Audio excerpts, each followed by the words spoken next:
আজ বিকালে থানা থেকে ফেরার সময় পাড়ার কাছাকাছি একটা জায়গায় এসে দেখি এক ঝাঁক কাক কা কা কা কা কা কা করছে। বুঝতে পারলাম না কেন। আস্তে আস্তে কাছে এগিয়ে গেলাম।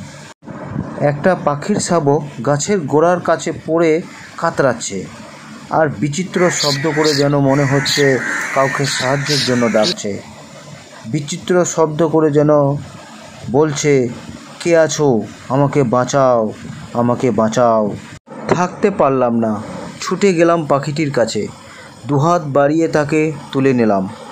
আশেপাশে খুঁজে দেখলাম শাবকটির মা আছে কিনা।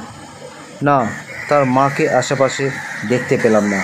অগ্রত নিজেই পাখিটার একটু সেবা শুশ্রূষা করলাম, একটু